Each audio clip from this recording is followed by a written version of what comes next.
Nithyanandam Paramasukadam Kevalam Jnanamurtim Dvandvatitam Gagana Sadrisham Tattvamasyaadhilaksham Ekam Nityam Vimalamachalam Sarvadhi Sakshi Bhutam Bhavatitam Trigunarahitam Sadgurum Tam Namami. Nithyanandam. Nithyanandam to all the participants. We welcome every one of you for today's Paramashivoham program. Nithyanandam, Ma Sarlananda, Ma Hedi Shlak. Nithyanandam, Ma Shukrendrananda. Nithyanandam, Ma Nithyanareshya, Ma Yushen. Nithyanandam, Ma Mahajanani. Nithyanandam. Okay. And Ma Patricia, Ma Istak, Ma Mylene. How are you all doing today, Nithyanandam? Okay, so can you all believe we are on day 8 of the program today? It's already been 8 days and we have learned so much. Nithyanandam, ma Uding Tank and ma Nitya uh, ma Nitya Jnana Agraganyananda. Nithyanandam, ma Xianging Zhao, ma Amuda, ma Sumati Shanmugam and ma Ashini Gujadur, ma Anandeshwari. Nithyanandam, ma Amsakala, ma Ashini Gujadur, ma Agama Priya, ma Basri Nuvaldas, ma Nitya Prema, ma Charmaine Muse. Can I request every one of you to please come on the camera? Today is a very, very important day. Nithyanandam Surendranathaya.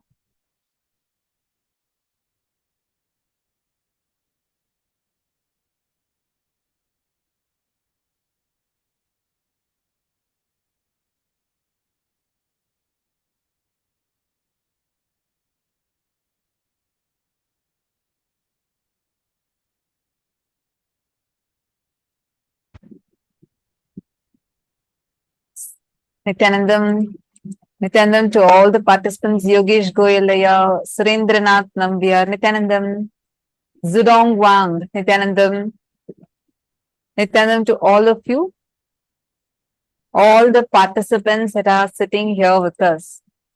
Today, we are going to be learning some very, very, very important session, and we are going to be seeing the principles that all of us are going to be learning. It's going to be about how to reclaim your life. Who all here have realized, felt that the impact of your past in your present is quite strong. How many of you are able to realize that?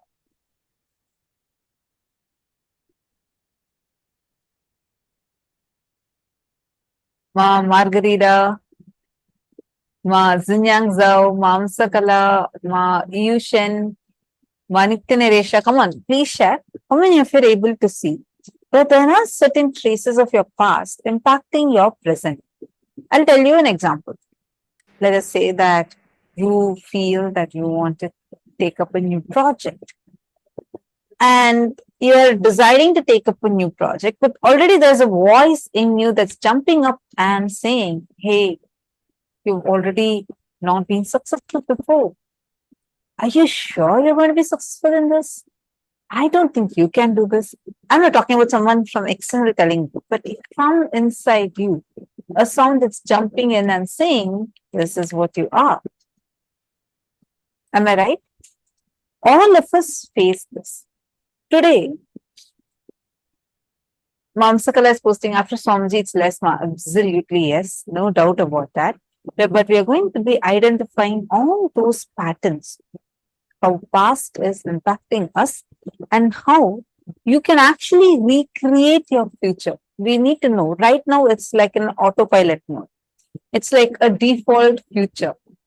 We all say, right? What to do, everything is just my fate. It's written on my head and God is writing my life like this. we are consciously creating our life like this, we are going to be able to get back our life, reclaim our life.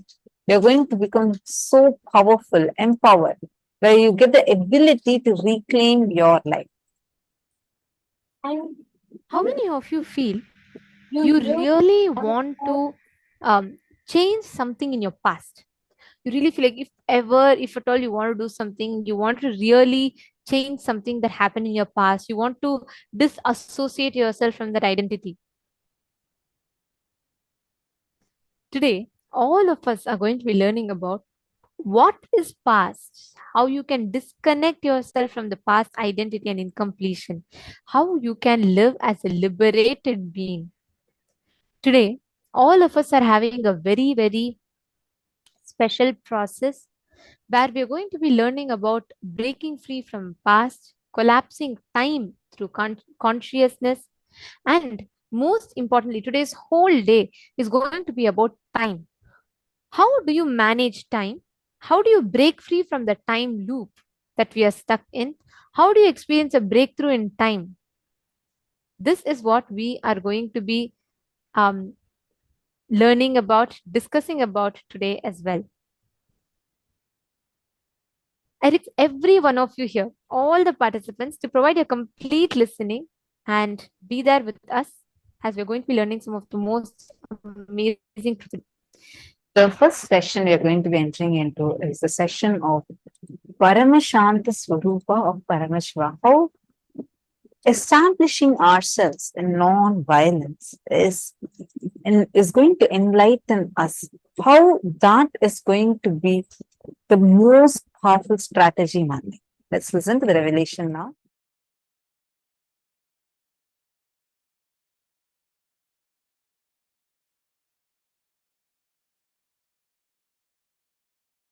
Paramashiva's message directly from Sri KAILASA. Listen.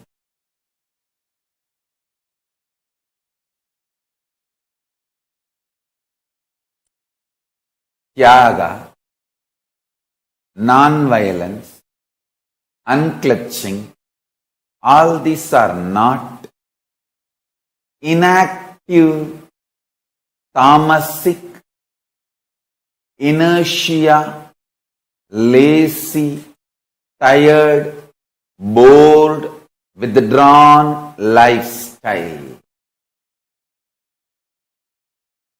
Non-violence means not only you will be non-violent, ahimsa, established in ahimsa, you will actively practice ahimsa and enrich everyone to live ahimsa. You will create an ecosystem where ahimsa can be practiced with integrity. Understand? All the infrastructures needed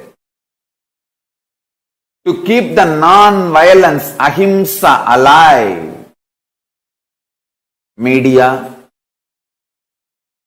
is the non-violent way of reaching out to people and telling the real truths and facts. Like media, education mechanisms, everything should be actively filled with the truths, ideas about non-violence, yaga, spiritual strength, powerful cognitions, all these great truths. Listen. Again and again and again, I am trying to make them really stronger. Understand? Strength is intelligent way of existing. Strength is not violence. Strength is not terrorism. Strength is not conversion. Understand? neither by conversion nor by terrorism. Any religion is going to survive in the future. Future of the religions is not going to be decided by their capacity of conversion or terrorism. No, that period is over. The next generation is not interested in conversion or terrorism. It is interested in living the life and life positive.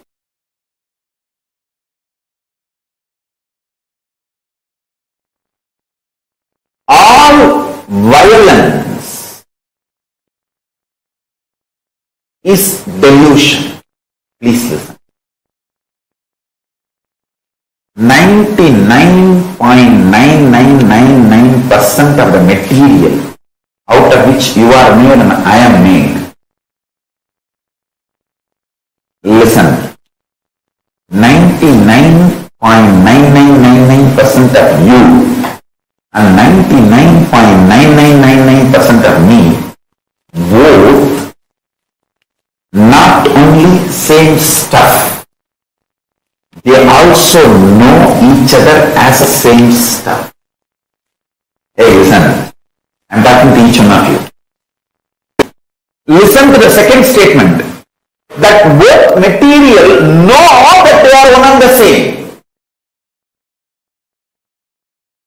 That 0.00000001%, that only is the little arrogance, anger, makes you and me feel separate inside you.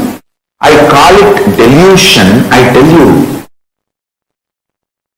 the worst delusion, greatest delusion, illusion in the universe is feeling of separation. Listen. 99.99999% of the stuff out of which you are made, I am made. All of us are made. That stuff is same. And the most important thing is not only it is same, it knows we are all same.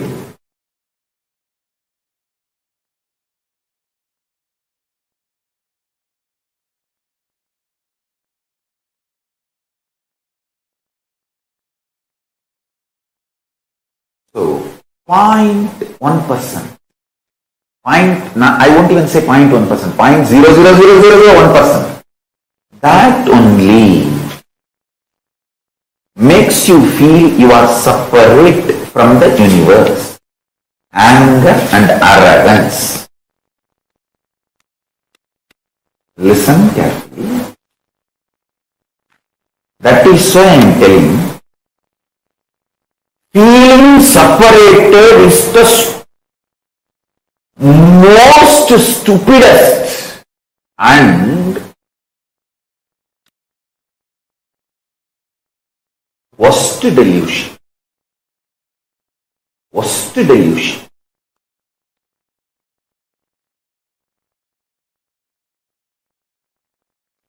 It is from the feeling separated stems violence. Violence is rooted in feeling separated.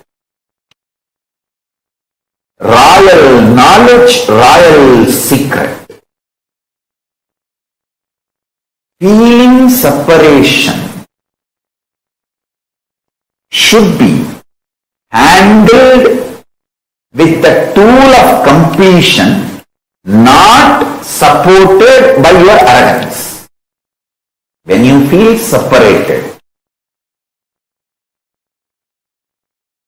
do not try to support your thought currents with arrogance. No. Try to deal yourself with completion. I tell you. I am telling you some of the basic truths.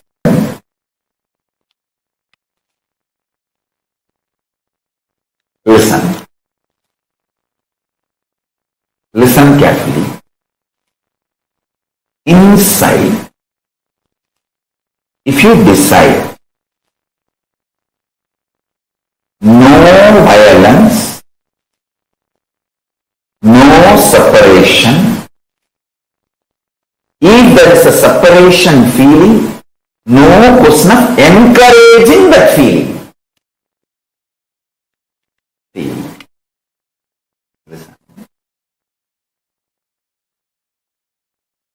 You are dreaming as if a tiger is chasing you and you are screaming, hey, somebody give me my revolver, please somebody give me a weapon, please somebody give me a rifle, I have to kill this tiger and save myself.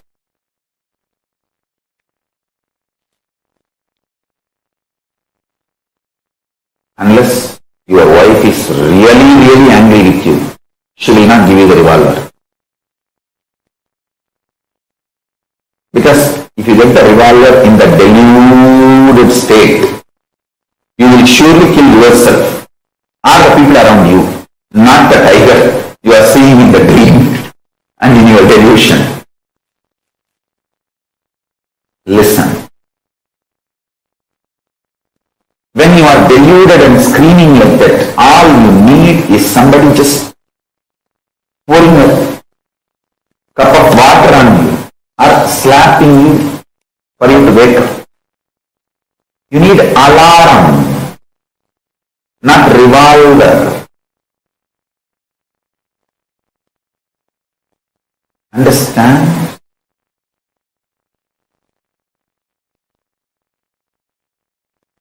The inside you healing and understanding the core delusion is separation. From the core delusion starts all violence and violent strategy. If you understand this, you will become non-violent for your whole life.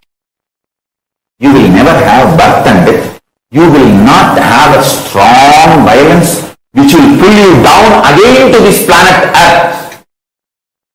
See, the greatest thing is, factually, so many murder attempts happened on me. Factually, so many people tried to kill me, so much of abuse, harassment, injustice done. But I decided not to hurt myself because they are trying to hurt me. Understand? They trying to hurt you, your enemies attacking you is violence. But if you become violent, you are hurting yourself also. So now your enemy got one more person, which is you supporting him to destroy you. Listen to this equation carefully. Factually, there are so many murder attempts on me.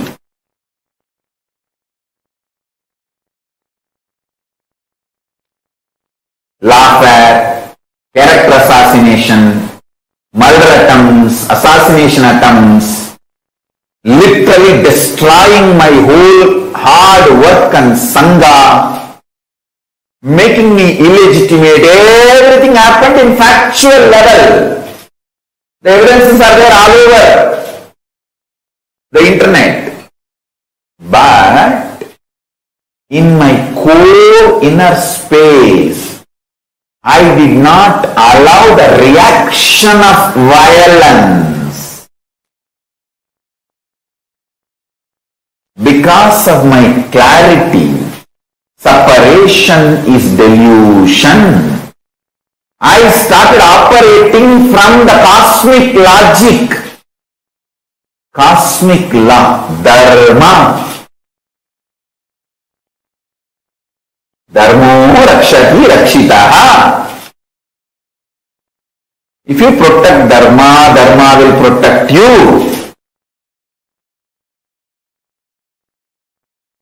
Dharmo rakshati rakshitaha.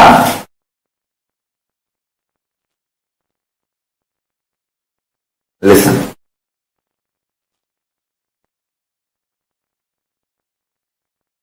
I operate from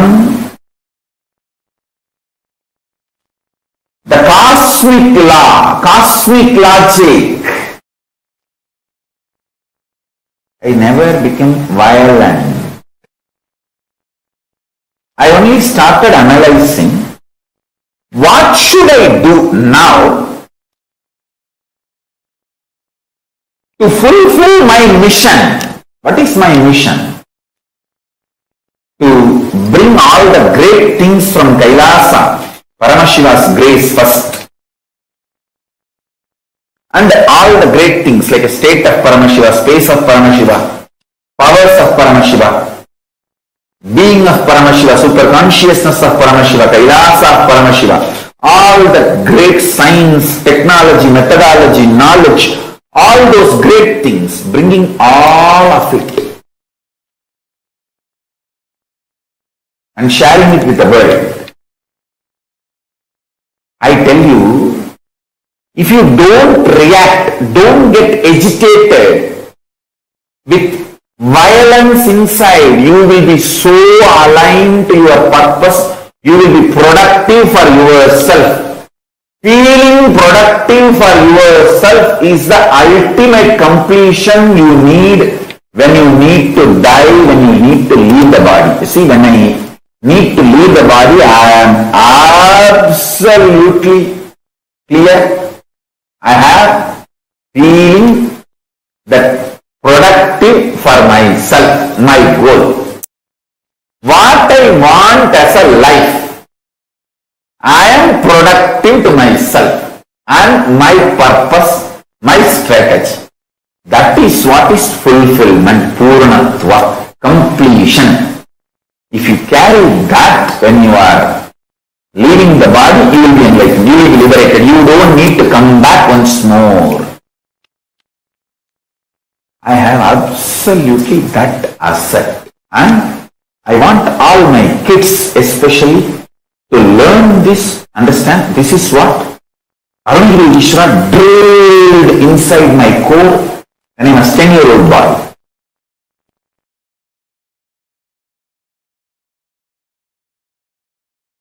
Listen carefully. This is the most important punch. Even if you are trying to clean up the mess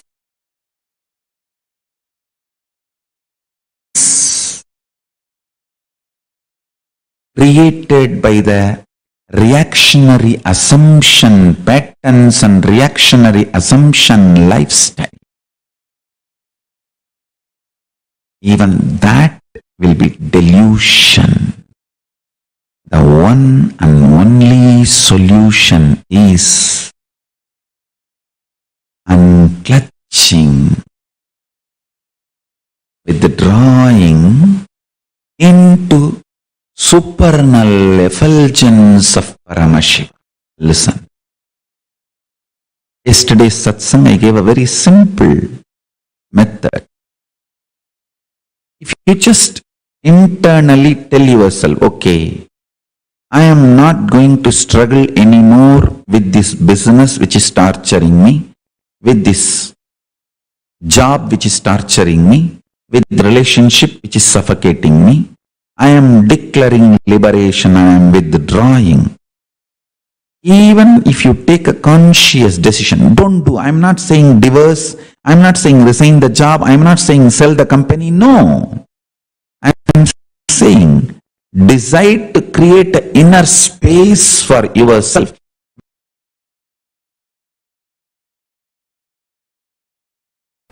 From the moment you wake up, the way you wake up, the way you feel about you and life when you wake up,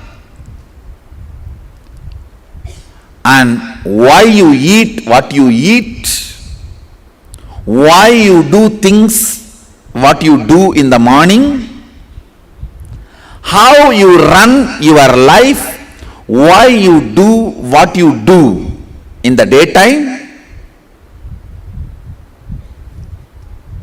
how you handle you when you are up, how you handle you when you are down, how you handle you when you are feeling you are gaining whatever you want, how you handle you when you are feeling you are failing in what you want.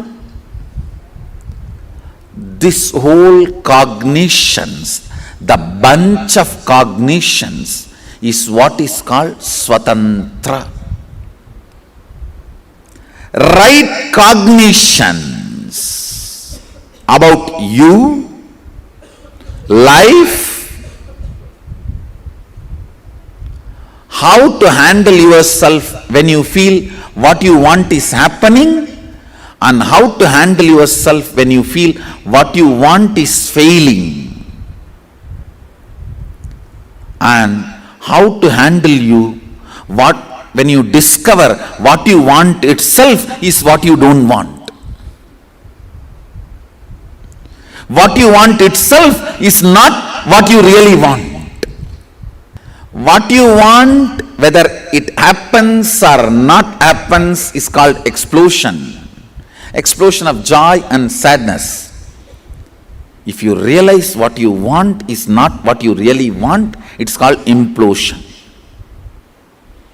During the implosions or explosions, how you hold you, the methodology with which you are handling yourself, this whole cognition is swatantra.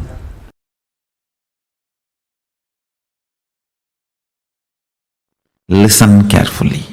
Shanti means able to see the gap between what is the instinct of the I and what is the instinct of the mind. That is Shanti. Able to see inside your inner space. The thoughts generated in you, are they from mind or are they from I? Always the I realizes and releases only powerful cognitions. Always mind realizes and raises only powerless cognitions. It's an eternal law of life. Ability to see the gap is Shanti. Inability to see the gap is Moga. Understand? Worst shade of the lust is not the attachment with another person or the body. It is not the craving or the attachment you have for another person or the body. It is inability to see the cognitions you are carrying are from the I or from the mind. Shanti means ability to see the gap between these two. Is my decisions and ideas, identity is coming from the I or mind? Be very clear. All the great things comes from I and all the worst things comes from mind.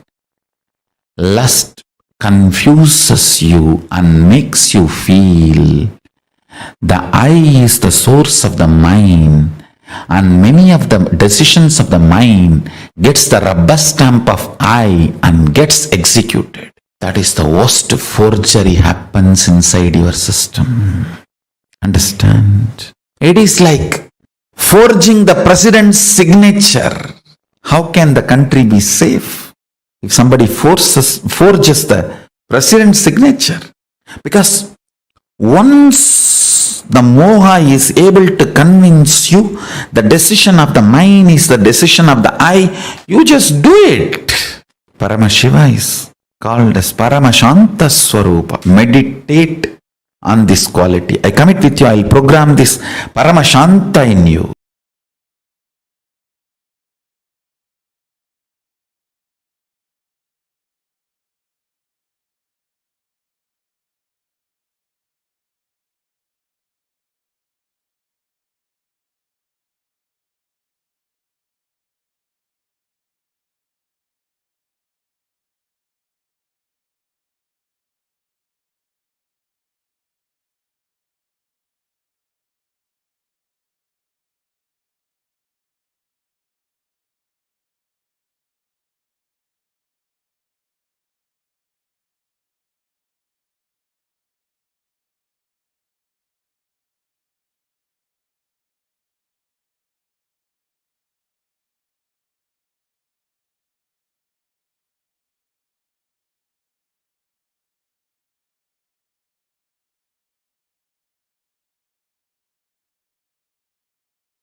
Nithyanandam, so beautifully, Swamshir explained to all of us about what is the importance of having this non-violence.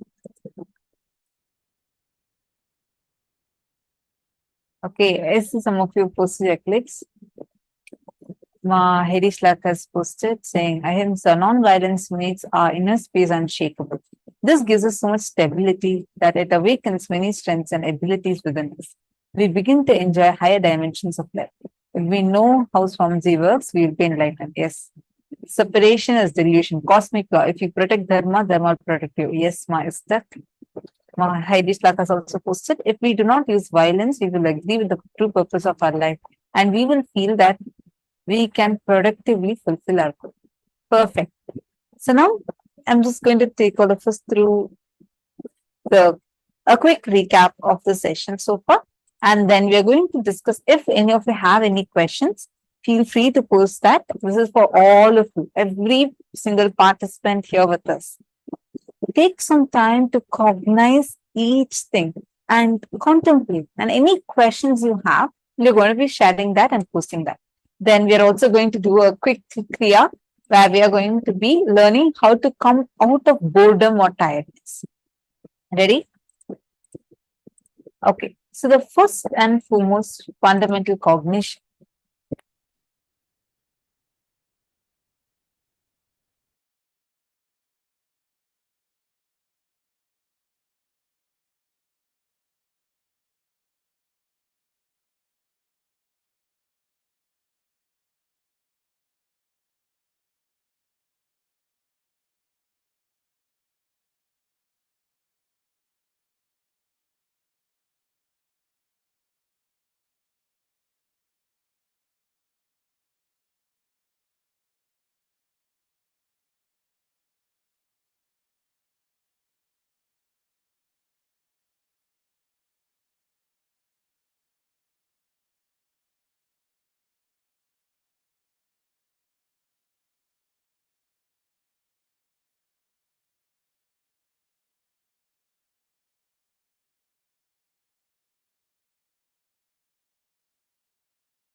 Sorry for that. I hope now all of you are able to hear me.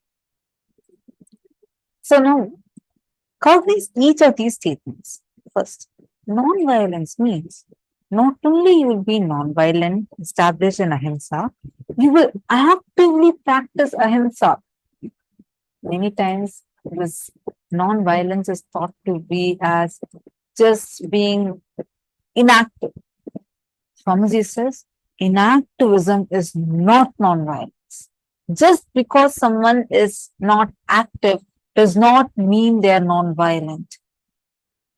Inactivism actually comes out of deep-rooted violence. If you actually look in your life, if you're struggling with the pattern of laziness, if you're struggling with the pattern of being inactive, being non-involved with life, that actually stems from the root of violence towards life.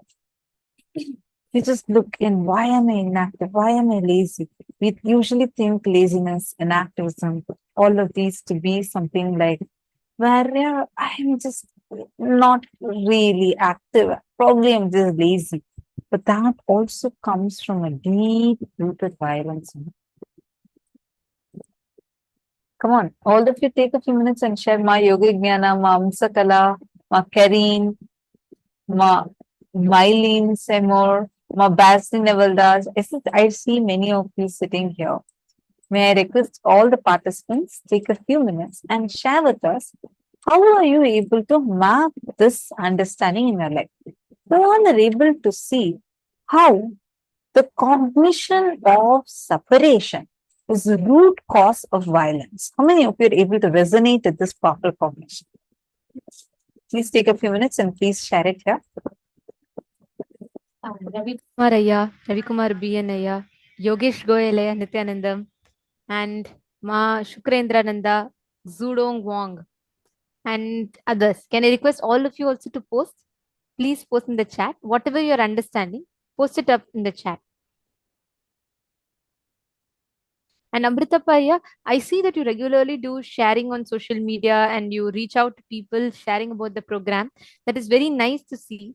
I also would like to encourage you and request you to please reach out to your near and dear ones, especially if someone is stuck with time related issues today, and inform them this. See, because really this one cognition that Swamiji is giving today will make a huge difference, not just in terms of managing time, stress, not just that, the load of the past incompletions that we carry, everything will be completely redesigned for us today. Ravi Kumar BNaya, Chai Kun, I request all of you to also please post. Mylene Seymour, what did you understand? How are you able to map what Swamiji just revealed? What was your click? Please take a few minutes and share. And where are you from, Mylene Seymour? Which country are you from? Mamsakala, what did you understand? How are you able to map this and see in your life? Mamsakala is having a wide smile. I request all of you to take a few minutes and please post it.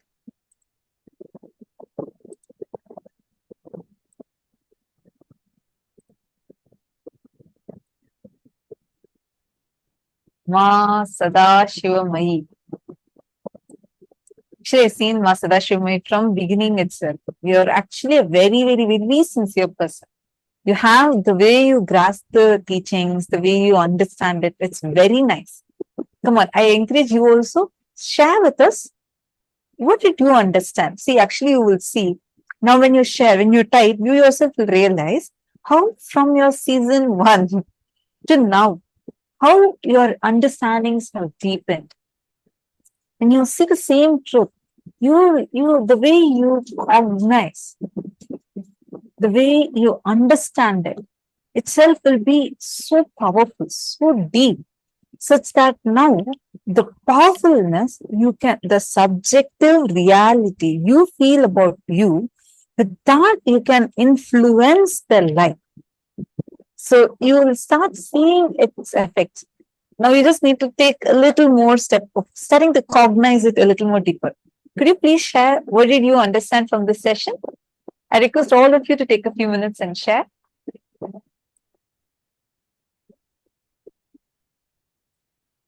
Mamsakala has posted this, I can understand inactivism itself is a violence. Absolutely. Mamsakala, actually, if you can look into any particular incident and trace it back, like for example, a simple decision. Let us say that you just felt like you don't want to do some work, where you felt, okay, this is out of my laziness, I didn't want to do certain work. Just go trace that back and see that decision to not do that work itself would have only stemmed from a feeling that a kind of violence where you feel either something wrong has been done to you, or you feel like an anger. Oh, why all the time only I am expected to do this? Something like that. Some deep rooted anger, which will not be very explicit, right? Like it won't be where, for example, you don't want to wake up for yoga. I'm just giving an example. It may not be straightforward that you have something against yoga, but it'll be somewhere deeper inside, some other violence, incompletion that we carry with life and with ourselves is what is reflecting there. So understand, all of us, listen carefully, all of us need to cognize how this violence is there inside us, how non-violence is the best strategy with life, and how non-violence is not just, okay, I am in the space of ahimsa, I'm non-violent, but let others do whatever they want, I can't do anything. That is also not ahimsa.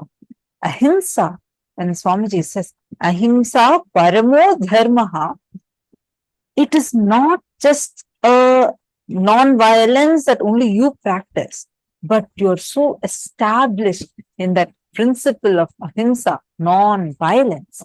You go on enriching others, empowering others to also live this principle of non-violence.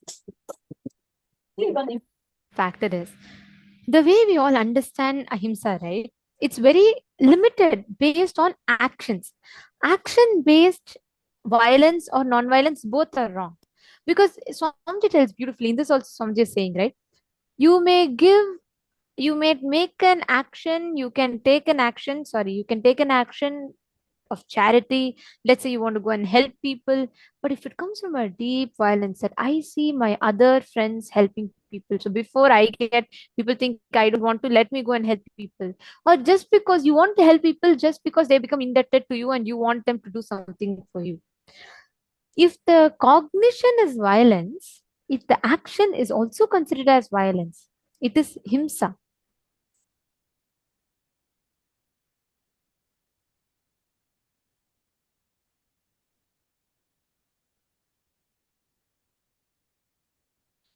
Every single one of us understand the cognition of himsa, violence that we carry, is not the action, but it goes back to the very root current of it, where it starts from, where the whole violence stems from.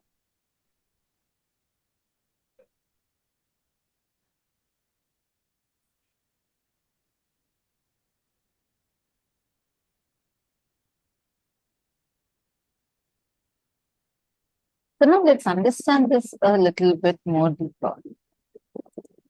First thing, 99.9999% of the stuff out of which all of us are made is the same. Not only it is the same, it knows that we are all the same. So 0.00001% really makes you feel you are separate from the universe, giving rise to anger and violence. Feeling separated is the most stupid and worst delusion. Violence is rooted in feeling separated. Shanti means able to see the gap between the instinct of the I and what is the instinct of the mind. Able to see inside your inner space, the thought currents generated in you. Are they from mind or are they from I? So beautifully, Swamiji had explained.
I apologize for the technical glitch.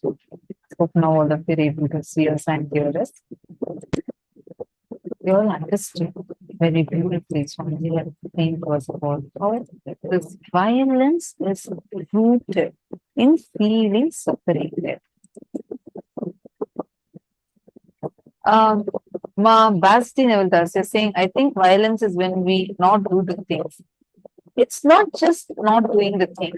See, when we say violence, Swamiji says it's so deep. It's not from the superficial understanding. So normally what we call as violence, when someone hits another person, some kind of like cruel things that are happening. We call war, terrorism, all these is violence. Absolutely, they are. But what Swamiji is mentioning here as violence is not just limited to that. For us, we need to go into a lot more deeper and deeper levels. The fundamental cognition that you feel you are separate, world is separate. The moment you start feeling that you are separate, there is a separation between you and cosmos. That is exactly where violence starts. That separation, Swamiji, like Swamiji said, right? It's only 0.00099%. That's all.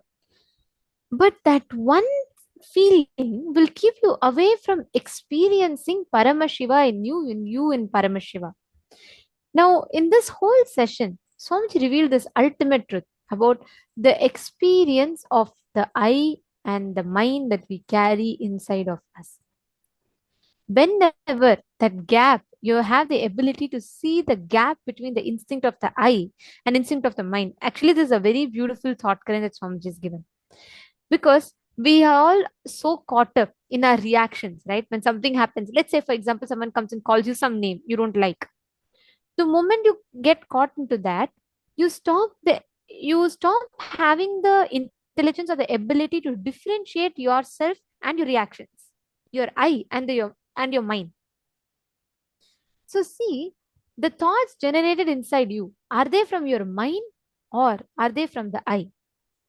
See, a very beautiful example here. I see Paramashivoham has a beautiful message. She's posted a long message. I'm just going to give a gist of it. She has posted saying how her whole attitude for life before attending the sessions, before taking up the program. She says that I thought as long as I didn't do bad things, it would be fine. I originally thought that was a correct state. But from the first class, I found that my attitude towards life was wrong. I did not participate or express anything that happened externally. This was an irresponsible attitude towards life and myself. Very beautiful till here. I know you have written a very long message. Till here, if you see, Ma, all of us can understand from this very example that Ma Sadashivam has posted shows how this attitude towards life at that point was from mind. What is mind? Let me take care of that. This is all mine. This is mine. That is mine. This is who I feel myself to be. This is mine. So from this cognition of only this much is mine, the rest are not mine. When we operate, we feel like I didn't do bad things. So what is there? Then she is posted next. Now, after attending Swamiji's sessions, she's posted very beautifully how she feels everyone is her own responsibility because they're all her extension. And she's written how her understanding about whether it's living in a bad earth, bad environment, or relationships in every level, it is her own responsibility. Very beautiful, Ma. Now, what you have identified, and you said, yes, I used to feel that I was disconnected from others and I always saw myself. Now, Master lets me see that I have been taking away myself. He has been asking me to remove my boundaries. I am the one with all things. I have unlimited power. This feels great. So sweet. Now, what you're talking is from where your I is getting established more and more in that space of Paramashanta Swarupa, where you know there's actually no separation Everyone is connected. Every one of us are made of the same mold as Paramashiva, the same wax. We are having the Paramashiva Dhatu, that as our very source. Same wax from which Paramashiva is made is the wax that is making all of us.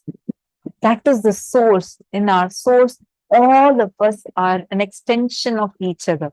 If we understand this, even the way how we deal with life changes. You will never do something bad to others. I remember Swamiji actually in KAILASA, even killing a mosquito is wrong. We don't kill mosquitoes. We don't kill insects.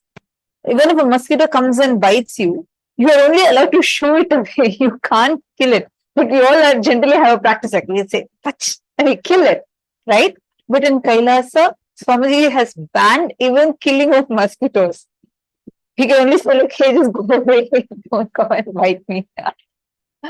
And we are not allowed to use any of these electric bats or anything that can kill these mosquitoes away. We don't use it. We don't, like Swamiji is so non-violent to the core. Even he cannot even think of hurting another being. Even flowers, Swamiji actually told us, even for if you want to pluck flowers, go ask the plant. The plant will drop its flowers on your palm. That's the way how Swamiji trains us.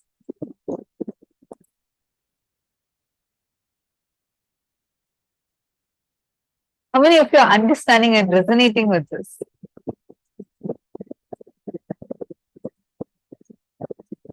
Okay, see some of you waving your hands. Good. Now let us start. How many of you feel like, yes, I want to now be established in that space of Paramashanta Swarupa of Paramashiva? I want to establish myself in this non-violence.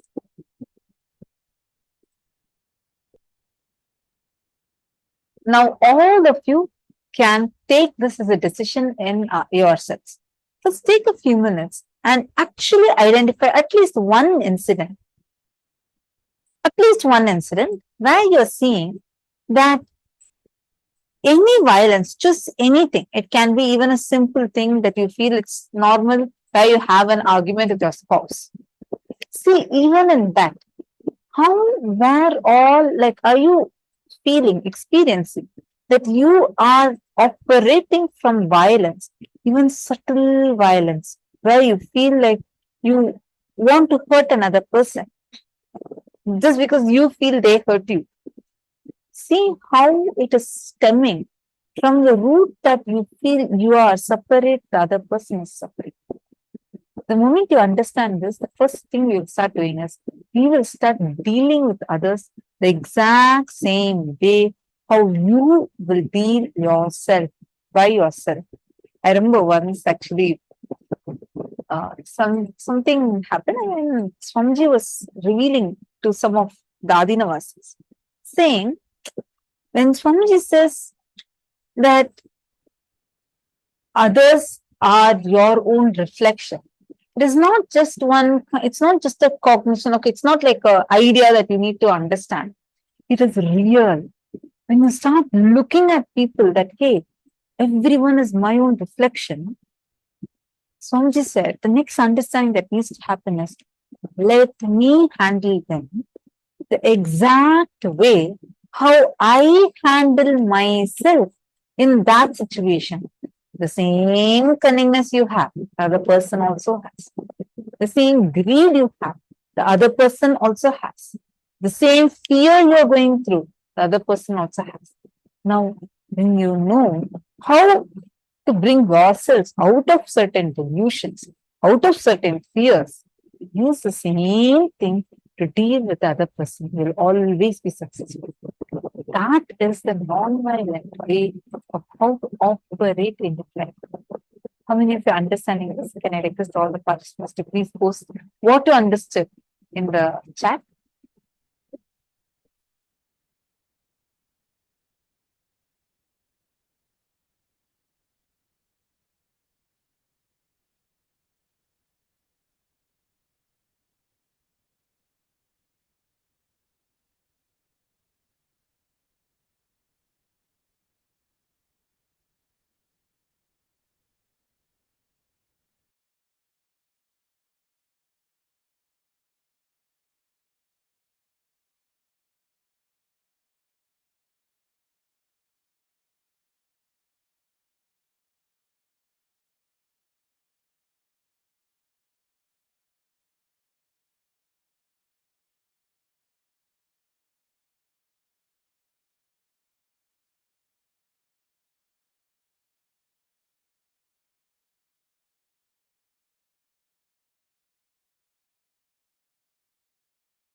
Please relax. Hope all of you have finished writing.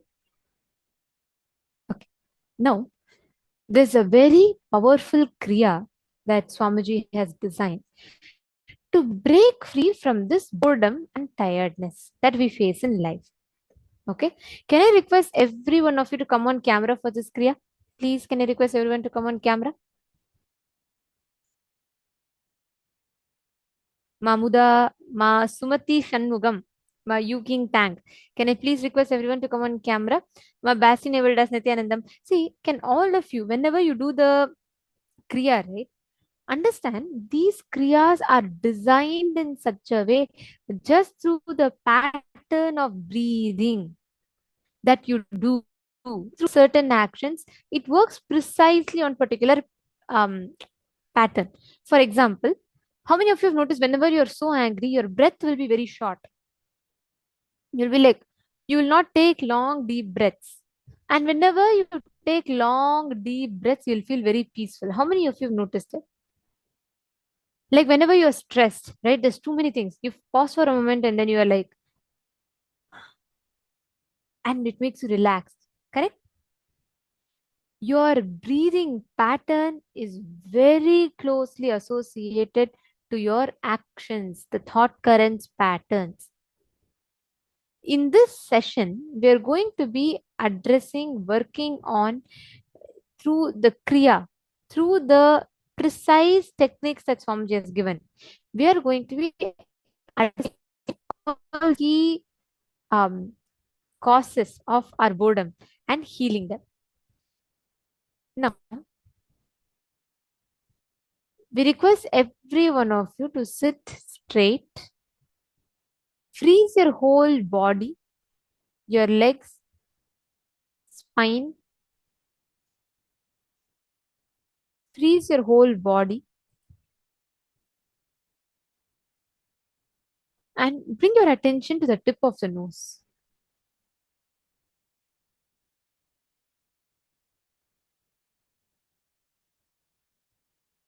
Inhale and exhale as slowly as possible and as deeply as possible, and unclutch from every idea that you have collected.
Please relax. Please settle down. I request all the participants to slowly please relax.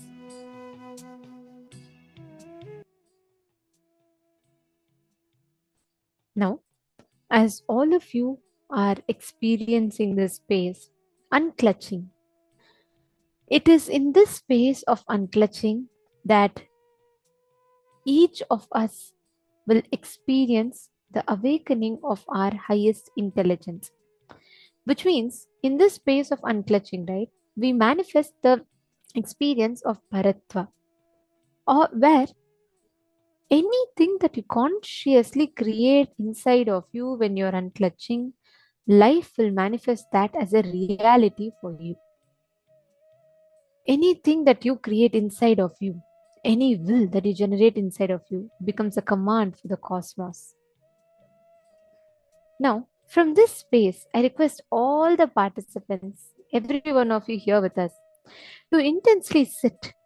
Today, when you're unclutching, when you're manifesting, the whole day we are going to be learning about time, right? When you actually manifest this experience of unclutching inside of you, you will see suddenly such a powerful space will open up inside you, and you will be able to manifest that as an experience. Let us all manifest the power of being able to make the Atmalinga stand on your palm. Listen very carefully. Just through your unclutching, just through you disconnecting yourself from that I and the mind, you will be able to experience that space of oneness. You will be able to experience that space of completion where you experience you and the consciousness in front of you is one and the same. Listen very carefully. You don't need to do any extra process step for this. It's a very simple power. Because here it's not consciousness over the matter, it is consciousness with consciousness. It is consciousness manifesting consciousness. It's a very simple and a very amazing power. I request every one of you to keep the Atmalinga on your palm. You all can see here in the video clip how the Gurukul Balasant is demonstrating it. Keep the Atmalinga on your palm. Consciously visualize your one with Paramashiva, Swamiji, and just hold the Atmalinga and request for the Atmalinga to stand up. Just focus on unclutching. Don't focus on the result. Don't focus on how long it is taking. Doesn't matter. Just focus on unclutching.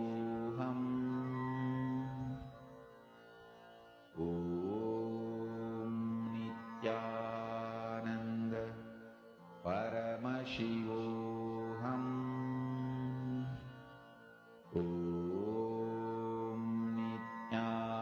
Nithyananda Paramashivoham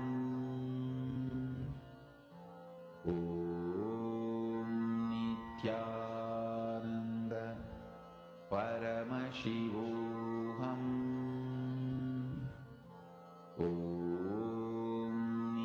Nithyananda Paramashivoham Nithyananda Paramashivoham Nithyananda Paramashivoham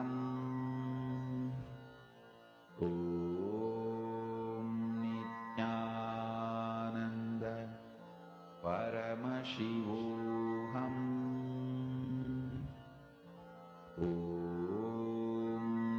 Nithyananda Paramashivoham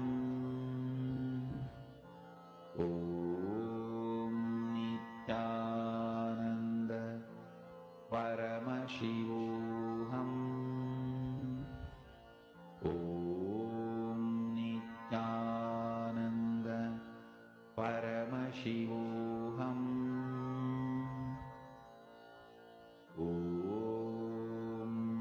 Nithyananda Paramashivoham